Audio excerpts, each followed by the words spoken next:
사랑하는 성도님, 기도로 뵙던 성도님들 직접 얼굴로 배워서 너무나 기쁘고 감사합니다. 예수님의 은혜와 평강이 충만하기를 모든 성도님들에게 권면드립니다. 아멘. 오늘 본문은 안디옥 교회에 대해서 소개하고 있습니다. 당시 안디옥이라고 하는 도시는 로마의 3대 국제도시 중에 하나였고, 이곳에 있는 안디옥 교회는 예루살렘으로 직선으로 500km 떨어진 교회였는데요.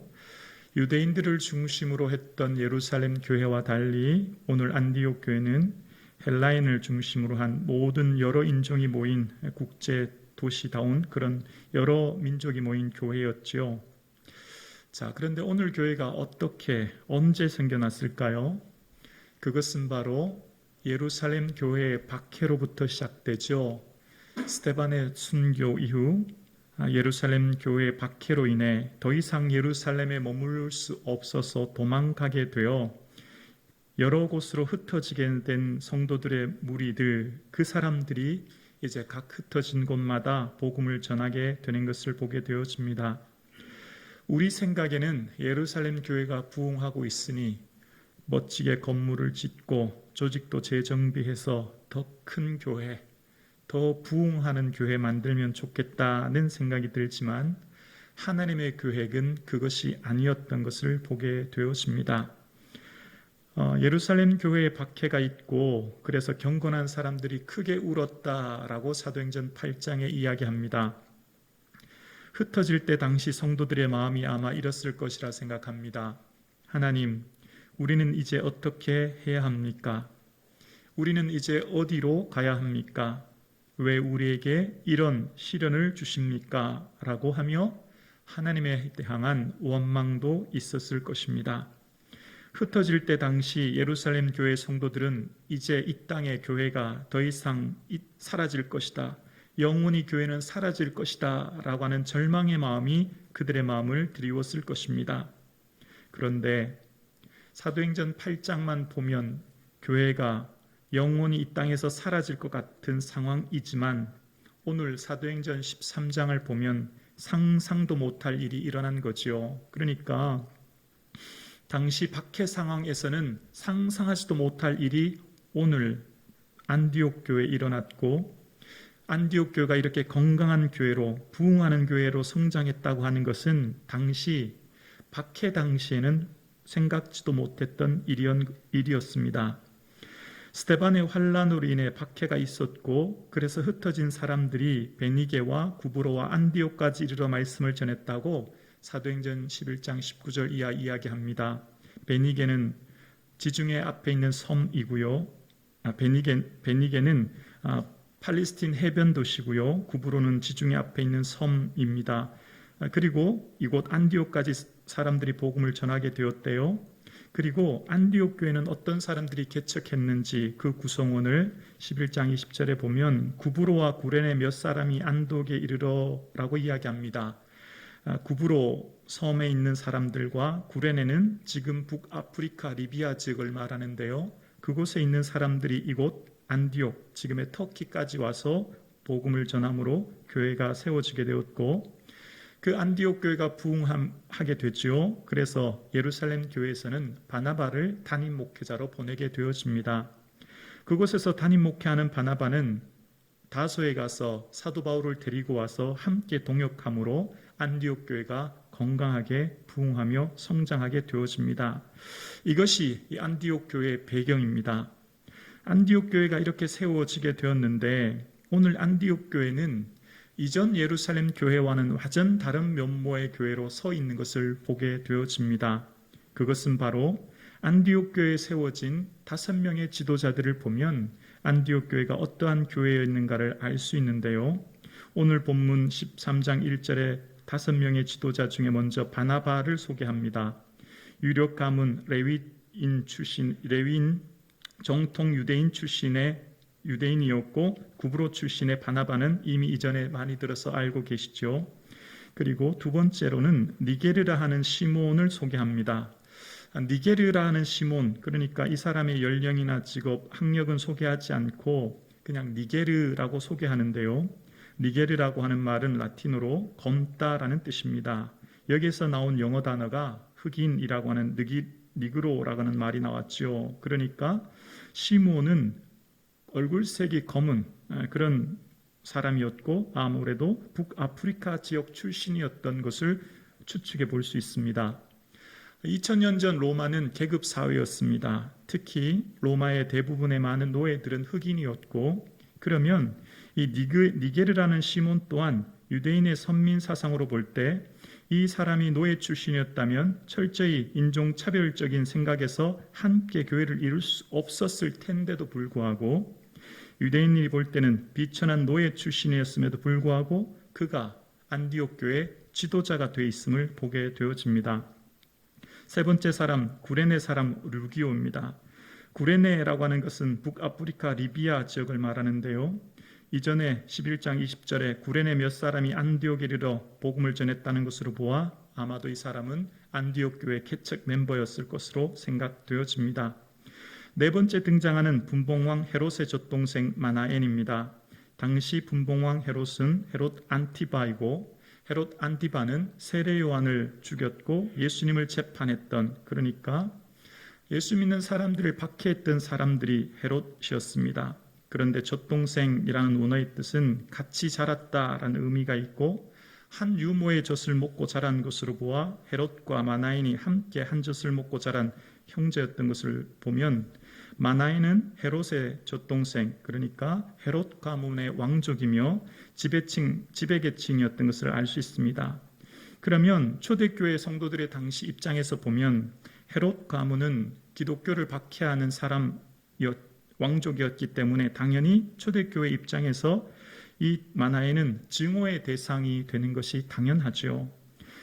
그들이 볼 때 증오의 대상인 마나엔이 한 교회, 안디옥 교회 지금 지도자로서 있는 것입니다. 마지막 사울은 설명드리지 않아도 잘 알고 계시죠. 스데반을 돌로 쳐 죽이고 예수 믿는 사람들을 잔멸했던 그가 오늘 안디옥 교회 지도자로서 있는 것을 보게 되어집니다. 5명의 지도자는 세상에서는 결코 상종하지도 않을 사람들입니다. 그러나 예수 그리스도 안에 함께 어울려져 하나의 교회를 이룬 것을 보게 되어집니다. 계급사회인 로마 시대인 당시에 이 사람들이 함께 한 교회를 섬긴다고 하는 것은 믿기 어려운 일이었고, 당시 예수님을 믿는 그 한 교회에 각기 다른 사람들이 한 지도자로 세움받은 것은 그 당시의 편견을 깨고 각기 다른 직업과 인종이 함께 구성된 교회임을 바라보게 되어집니다. 오늘 본문을 하나님의 섭리라고 하는 관점으로 본문을 다시 한번 살펴보려 합니다. 그러니까 사도행전 8장에서는 도저히 상상하지도 못했던 일들이 오늘 사도행전 13장에는 일어났고, 안디옥이라고 하는 먼 타지에 이렇게 건강한 교회가 세워질 수 있었던 것, 그것은 하나님의 섭리였습니다. 하나님의 섭리를 믿고 순종하면 자신의 편견의 벽을 깨고 새로운 세계가 열리는 것을 경험하는 것을 오늘 본문을 통해 볼 수 있습니다. 오늘 안디옥 교회가 세워진 것은 전적인 하나님의 섭리와 주권으로 세워지게 되었지요. 하나님의 섭리라고 할 때 이 섭리는 하나님께서 인간을 위해 모든 것을 미리 준비하시고 이 모든 만물을 다스린다라는 뜻인데요. 그래서 하나님께서는 역사와 자연의 주인이 되셔서 하나님이 기뻐하시는 뜻에 따라 이 모든 것을 통치하시고 이끌어 가십니다. 그래서 사도 베드로는 사도행전 4장 28절에 고백하기를 하나님의 권능과 뜻대로 이루려고 예정하신 그것을 행하려고 이 성에 모였나이다 라고 고백합니다. 하나님이 뜻하신 것을 우리가 말씀에 순종하여 이루려고 모였다는 것이죠. 하나님이 허락 없이는 참새 한 마디도 땅에 떨어질 수 없고, 하나님 허락 없이는 이 땅에 비를 내리실 수 없기에 이 땅을 유지하고 통치하고 다스리시는 분이 하나님이십니다. 아멘이십니까? 자, 이제부터 제가 조금 더 깊게 어렵게 설명하기 때문에 조금만 더 집중하고 들어주세요. 전능하신 하나님께서 모든 일을 다 정하시고 다스린다는 섭리를 강조하다 보면 인간의 자유와 책임이 약화될 수 있습니다. 그렇지 않습니까? 하나님이 다 하시는데 그렇다면 인간의 자유 그리고 책임은 어떻게 되는가라고 하는 의문이 생기지 않습니까? 그러니까 하나님의 섭리를 강조하면 자연히 인간의 자유가 약화됩니다. 반면 자유롭게 선택할 수 있는 인간의 자유의지가 강조되고 책임이 강조되어 열린 미래를 강조하고 거기에 초점을 맞추다 보면 하나님의 섭리가 약화되고 의문이 듭니다. 그렇지 않습니까? 인간이 모든 삶의 자유의지대로 선택한다라고 하면, 인간의 자유롭게 모든 것을 선택하며 살아간다고 하면 하나님의 섭리가 과연 존재하는가라고 하는 의문이 들지 않습니까?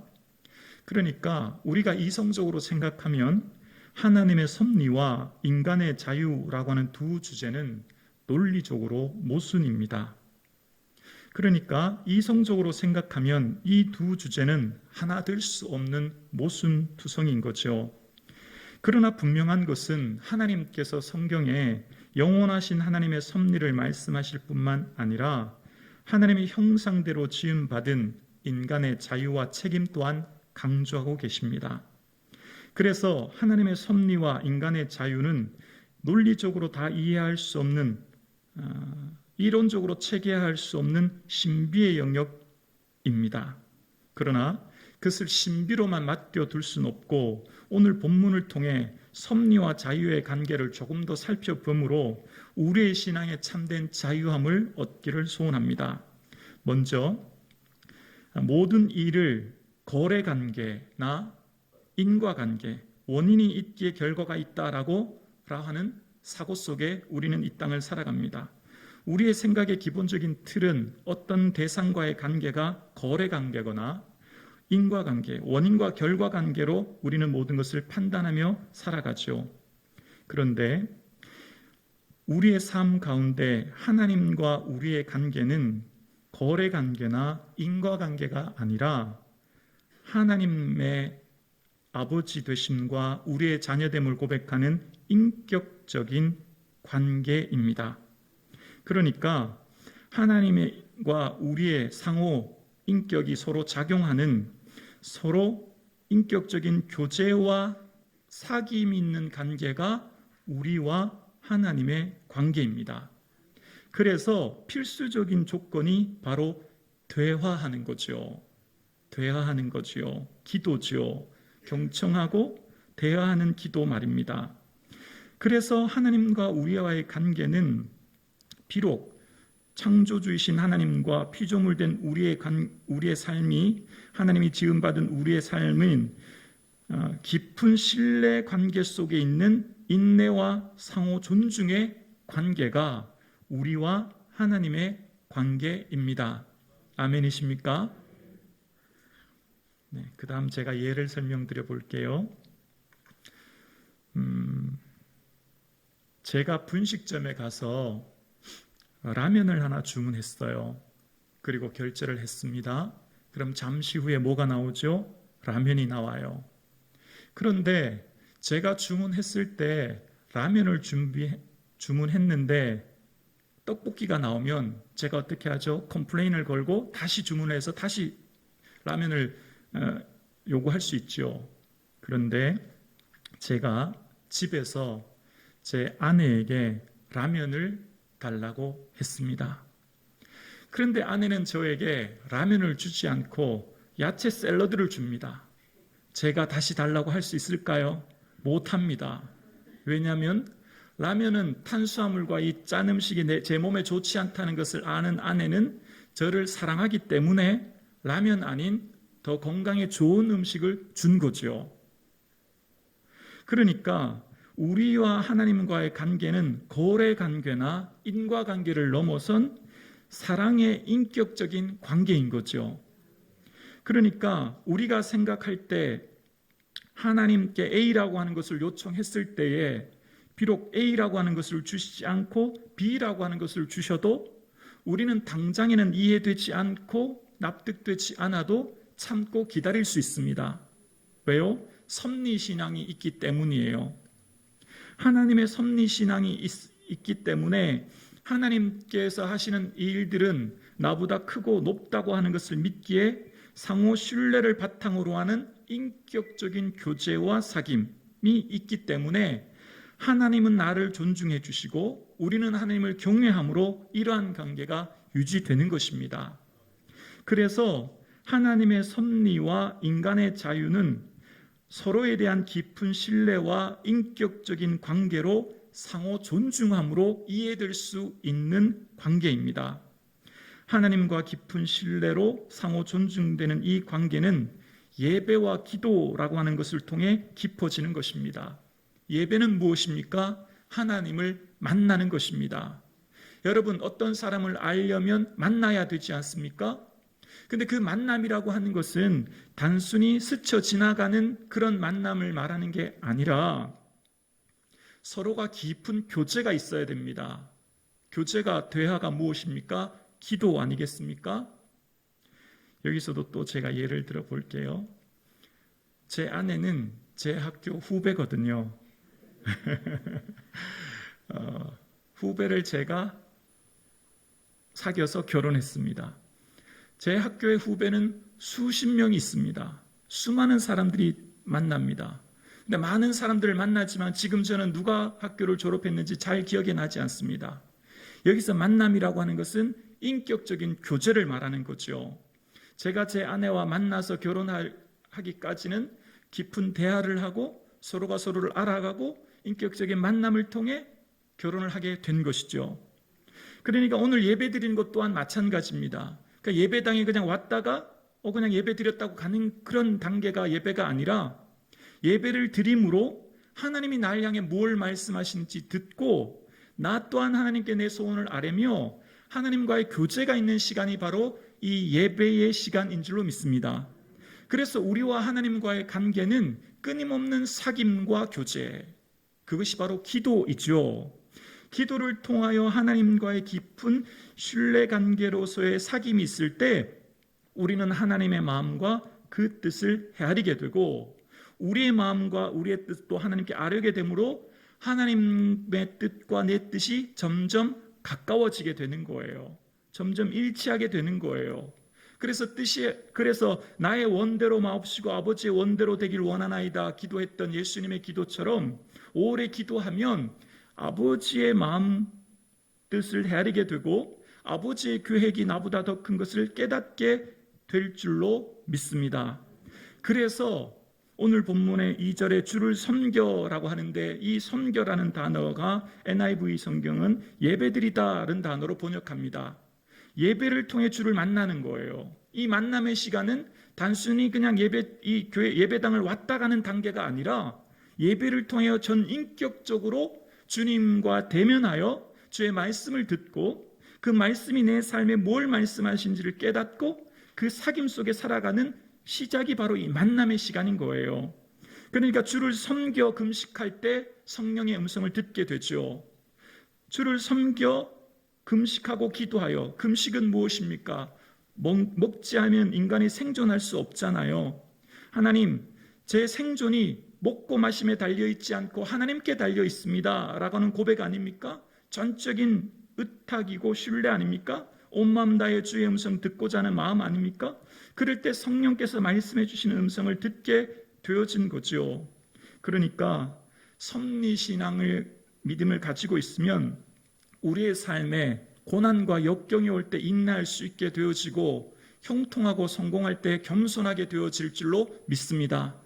이 큰 섭리신앙 안에 있으면 바로 하나님 앞에 예배하며 기도하는 사귐으로 하나님의 성령의 온전한 다스림과 통치 안에 거하게 되어집니다. 하나님을 예배하는 예배의 삶을 보면 그 사람이 무엇을 가장 중요시 여기는가를 알 수 있어요. 여러분의 삶 가운데 예배드리는 모습과 삶의 모습이 곧 하나님을 경외하는 모습과 연결될 수 있습니다. 하나님을 경외한다고 하면서 1년에 한 번 예배드리는 게 말이 되는 얘기입니까? 아니죠. 하나님을 경외한다고 하면서 1년에 1년에 1시간 기도한다고 그게 말이 되는 얘기입니까? 아니죠. 매일 매 순간 주님을 대면하고 만나야 되지 않겠습니까? 그러니까 주님은 오늘도 우리를 존중하고 계시고 기다리고 계시고 주님의 음성을 듣고 반응하기를 주님은 기다리시는 거예요. 성령의 인도하는 교회는 그래서 어려운 일도 쉽게 합니다. 성령의 인도함 받은 성도는 그 성령의 인도함 가운데 순종하기에 어려운 일이 쉽게 풀려요. 기도하는 교회는 어려운 일도 쉽게 되고요. 기도함으로 순종하게 되고 순종함으로 어려운 일이 쉽게 풀려요. 오늘 본문 보세요. 안디옥 교회 담임 목사가 바나바예요. 그리고 함께 동역하고 있는 사람이 바울입니다. 성북중앙교회 담임 목사를 저 아프리카 선교지로 파송한다라고 하면 저도 당황스럽지만 여러분도 당황스럽지 않겠습니까? 쉽게 납득될 수 있는 상황이 아닌 거죠. 그러나 성령님의 온전한 다스림 안에 있으면 성령님이 하시는 일에 순종하게 되고 그 순종함을 통해 하나님의 일하심을 바라보게 될 줄로 믿습니다. 그래서 성령님의 인도하심 안에 있을 때 지금 안디옥 교회는 자신들의 세계관이 무너지는 거예요. 기존에 가지고 있던 자신들의 세계관이 깨어지는 거예요. 예수 믿는다는 것은 세계관이 깨어지고 변화되는 것을 말합니다. 믿는다라고 하는 것이요. 저는 제 아내도 믿어요.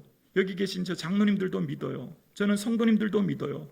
제가 어디 여행 갈 때 운전하는 버스 기사분도 믿어요. 외국 여행 갈 때 항공기 운전하는 파일럿도 믿어요. 근데 그런 믿음의 단계가 아니잖아요.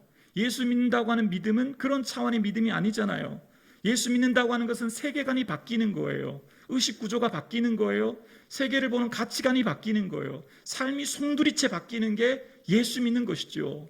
그러니까 안디옥 교회 성도들은 지금 그들이 도저히 납득할 수 없고 받아들일 수 없는 사람들을 지도자로 세웁니다. 어떻게 가능할까요? 예수 믿기 때문에.